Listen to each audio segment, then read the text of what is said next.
I had just supervised a major installation in Spokane and was heading east on Interstate 90 to see an old friend, Joe Neely, who lived by Lake Coeur d'Alene in northern Idaho. It wasn't my first trip to the Pacific Northwest, but it was my first time visiting this part of Idaho. Joe and I served together many years ago in Cherry Point, North Carolina. I had met his wife and the first of his 3 children and dined at his home many times. When he left, we promised to stay in touch, and over the years we frequently sent each other cards and letters. It had been several months since I had heard from him, so when I told him I would be in Spokane, he invited me to visit. I followed his directions and ended up parking in front of his wooden house, built on a wooded bluff overlooking Lake Coeur d'Alene. When I pulled up, he came out from the back of the house and we exchanged a hearty handshake and manly hugs. He looked quite a bit older than I remembered, but he was as strong as ever. "How are you, old salt?" he asked. "Fair to middling," I said. "How about you?" "I could complain, but it wouldn't do any good," he replied with a laugh. "Come on in the back. I've got elk steaks on the grill and beer in the fridge." I could smell the barbecue and the invitation for elk steaks made my mouth water. "Where's your lovely wife?" I asked, as he handed me an ice-cold beer. "She passed away a few months ago or so," he said sadly. "They diagnosed her with pancreatic cancer, but by the time they caught it, it was too late." "I'm sorry to hear that," I said. "I thought the world of Wendy." "Thanks," he said. "She was a damn good woman. The best." "Are you dating again, or what?" I asked. He shook his head. "Nah," he said. "She made me promise to find someone after she died. But to be honest, I just couldn't do it. Once you've been married to the best, everything else pales by comparison." He dished up the elk steaks and we dug in. I had never eaten elk before, so this was a real treat. "How are you doing?" I asked. "I'm doing well," he said. "At least I get to enjoy these views every day," he added, looking out at the lake. "Wendy and I fell in love with this place when we first saw it, so we decided to stay. The kids come a couple of times a year, and I get to spoil the grandkids." She looked at me for a moment before continuing. "You know, Wendy wasn't my first wife," he said. "No, I didn't know that," I said. "I never told you about my first wife. But if it hadn't been for her cheating on me, I never would have met Wendy," he said. "I don't know if I ever told you this, but I read your stories in Literotica. I thoroughly enjoyed them." "Thanks," I said. "It's just something I do as a hobby while I'm on the road. Just for fun." "With a couple of them, you really poked the hornet's nest," he said, smiling. "To hell with the critics, that's what I say. You keep writing." "I appreciate it," I said. "Maybe you'd like to write a story about what happened to me and my first wife," he told me. "Of course I'll listen," I said, pulling out an audio recorder. "Do you mind if I record this? I want to make sure I get it right." "Go ahead," he said to me. He started telling his story after I put the recorder on the table between us. Joe's story. "I enlisted in the Marine Corps right out of high school in 1974. It was either that or spending the rest of my life working in my father's hardware store. After boot camp, I ended up at MCS El Toro in California. That's where I met Marcy. She was a year younger than me and we hit it off very well. We dated for several months before I proposed to her. She agreed, and her father, a career Marine who served 3 tours in Vietnam, approved. We were married in a small religious ceremony and honeymooned in Las Vegas. I thought I had made it. Marcy was a beautiful girl, with all the right curves in all the right places. She had long, curly blonde hair that reached above her shoulders, and she was a real beast in bed. That woman knew how to give a world-class blowjob. And yes, she swallowed. Plus, he was a bit of an exhibitionist. I'll never forget one night we were in the pool at the apartment complex where we lived in Anaheim. No one else was there, so she took off her bikini and threw it to the side of the pool. The next thing I remember, she had spread her legs so I could see her shaved pussy. Yes, that night she shaved her pussy for me. I wasn't stupid. I took off my swimsuit and walked over to the side of the pool where she was, with her breasts just above the water. When I approached her, she wrapped her legs around me and we banged like rabbits right in the pool. When we finished and got out of the pool, I wrapped myself in a towel and grabbed my swimsuit. But Marcy didn't. She just grabbed her towel and bikini and went completely naked to our apartment, which was on the 2nd floor, in another part of the complex. Hell, everyone could have seen her if they looked. When we got to the apartment, she stretched out on the bed and started masturbating for me, spreading her pussy lips wide. Hell, she didn't need an engraved invitation, so I dove in and ate her out until she had another orgasm. Then we shagged some more and finally fell asleep in the early morning. That was the way things were between us, and I thought I was the luckiest man in the world. About 6 months after we were married, I received orders to go to Okinawa for a 1-year unaccompanied mission. We cried a lot, but we managed. Since she was going to night classes to get her nursing degree while working, we decided to keep the apartment. I was getting an allowance from my paycheck to pay the rent, so she only had to worry about utilities, which weren't many. She had her own car and hated driving my van, so that wasn't a problem. We made love the night before I left and promised to be faithful to each other and write every day. I hated to leave like this, but I had no choice. For the first 10 months, we wrote to each other every day, hot, torrid letters. I loved receiving her letters, as she always perfumed them, and I always got a hard-on reading what she said she wanted to do with me. About 6 weeks before I left Okinawa, she told me that a friend of hers from school, Bridget, was going to San Francisco for a couple of weeks for a vacation, and asked if I could come. I thought it wouldn't hurt, so I said yes, as long as she kept writing me and told me how she was doing and where she was. He agreed and kept his promise for a while, but then the letters stopped coming. I kept writing, but received no reply. A week before my departure, I went to the USO and called the apartment, but no answer. So I called her friend to find out what had happened. Bridget was about to head back east to join her boyfriend, and told me that Marcy had decided to stay a little longer in San Francisco to visit some friends from high school. She didn't know who they were and had no contact information. Heck, I didn't even know she had friends there. Then the letters I was sending her to San Francisco started arriving, unopened and labeled address unknown. What the hell? I asked myself. Where the hell was she? I started to panic, thinking maybe she had been kidnapped or worse. I called Marcy's parents, who were in San Diego at the time, to see if they knew where she was. But they told me they hadn't heard from her in weeks. You have to remember that at that time we didn't have cell phones or internet or anything like that. They offered to pick me up at March Air Force Base when I got back if I didn't hear from Marcy. As I thought about it, I realized there could be several reasons. Maybe he was on a bus back to Orange County. So I decided to wait until I got home in hopes that he was there. A day before I left, I called home again, but no one was answering the phone. So I called her parents and told them. They were not very happy with Marcy, but agreed to pick me up and take me back to the apartment. True to their word, they met me in March and took me to the apartment. It was dark when we arrived, and I saw no light in the apartment windows. Her father helped me carry my things up to the apartment. I opened the door and walked in, expecting to find Marcy. Instead, I found a dusty, lifeless apartment. Marcy was a meticulous housekeeper, but everything was covered in a thin layer of dust, as if no one had been there for some time. Her father and I looked around, hoping to find clues, but there was nothing to indicate that she had been there for some time. Most of her clothes were gone, as was almost all of her jewelry. Her father saw a pawn ticket on the dresser and gave it to me. I had no idea what he might have pawned, but I decided to call the store first thing in the morning. Let me know if you hear anything, her father said as he started to leave. If there's anything we can do, call. I thanked him and put my gear away. I searched, but found nothing to indicate where it might have been. I went down to the garage and saw that my truck was still there. Marcy used to leave the car parked in a marked spot under an overhang, and it was still there. Where the hell is he? I wondered. I called the local police to report him missing, but they gave me the runaround. To hell with this, I thought, and went to bed. The next day, I got my first clues. I called the pawn shop number on the ticket her father found and learned that she had sold her wedding and engagement rings for $100. I was outraged. I had saved for those rings for months and had paid a bundle for them. The store offered to return them to me, but I refused. Enraged, I took the ring off and smashed it with a hammer. Later, while cleaning and picking up, I came across a stack of letters addressed to Marcy from someone in San Francisco named John. The letters dated 6 months before she told me about her trip. I couldn't believe she would leave me like this, but I had to know what was in the letters, so I started reading them. As you can imagine, they were as hot as the letters Marcy and I wrote to each other. But I learned something else. Reading the letters, it became clear that Marcy and John knew each other from high school and had been seeing each other the entire time we were married, meeting before school or on the afternoons I was on duty at the base. I hope your stupid husband liked eating my cum out of your pussy last night, one letter said. I thought I was going to puke reading that.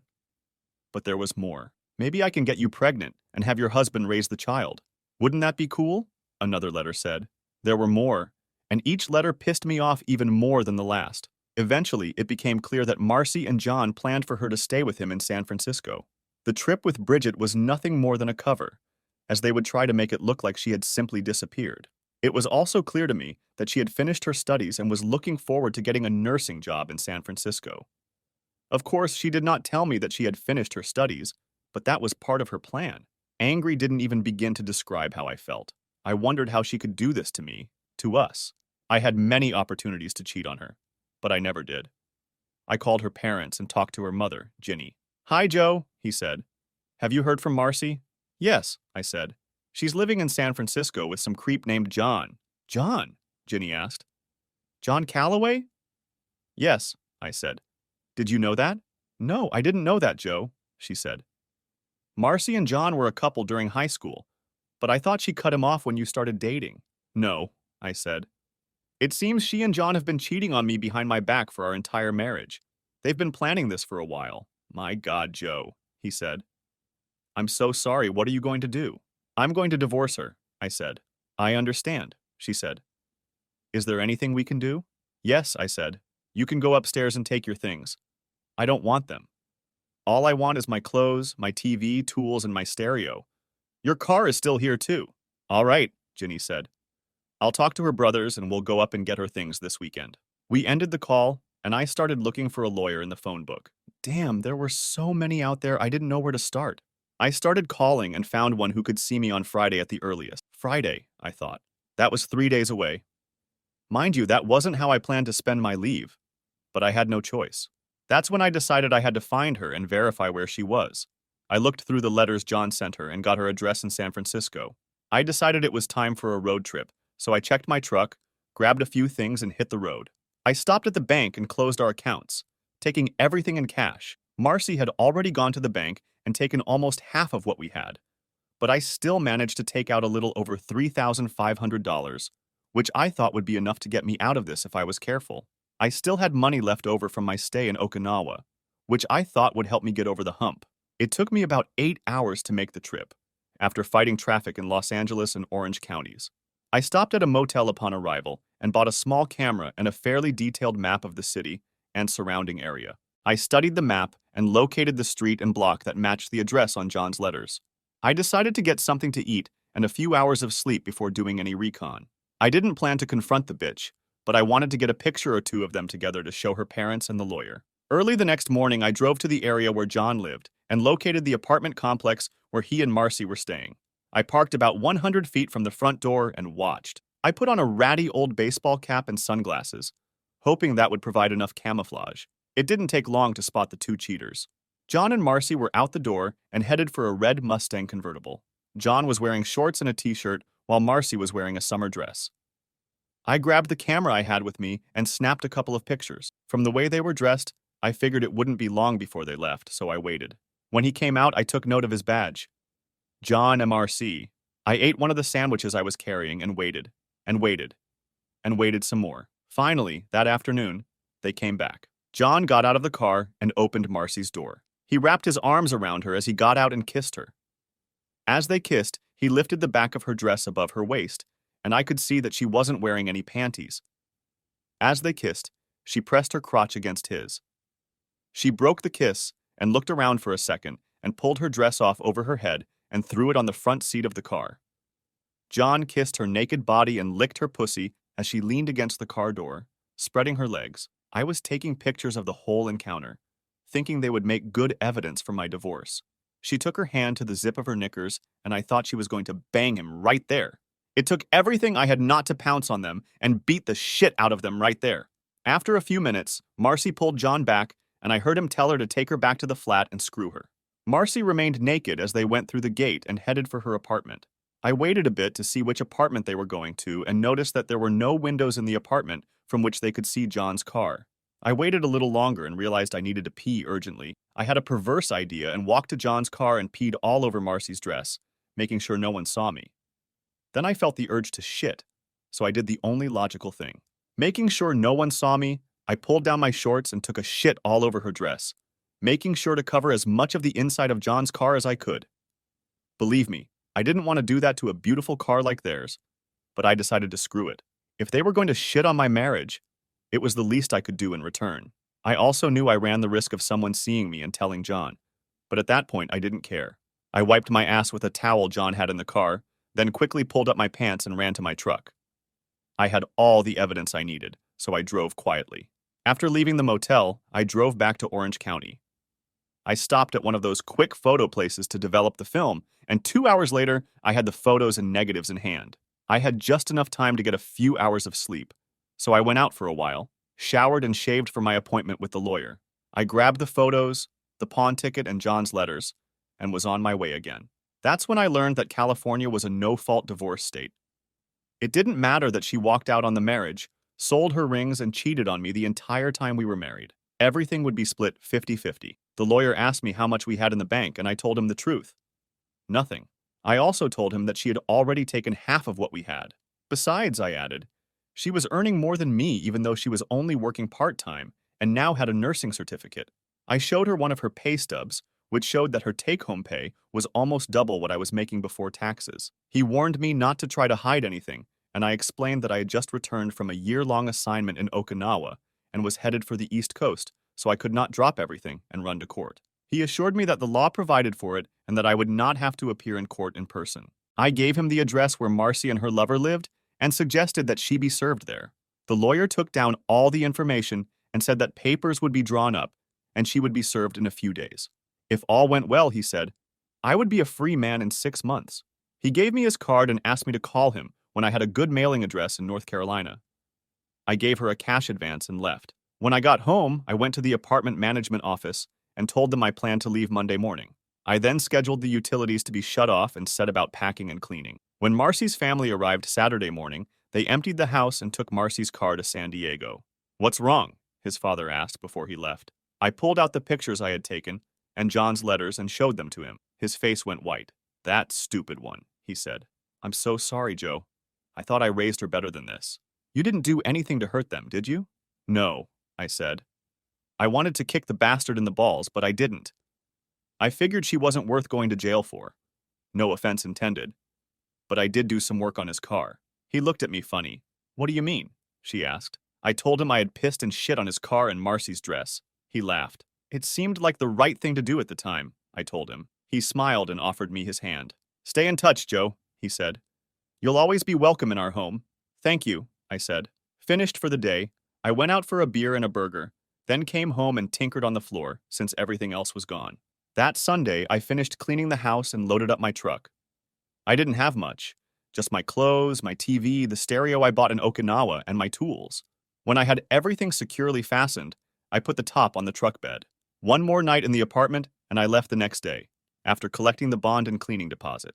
I still had some time left, so I stopped to visit my parents in Texas for a few days, and then went to Cherry Point, North Carolina. When I arrived, I still had over $2,500 in cash, plus the check for the apartment, so I opened a new credit union account and moved into the barracks. A few months later, the lawyer informed me that the divorce was final.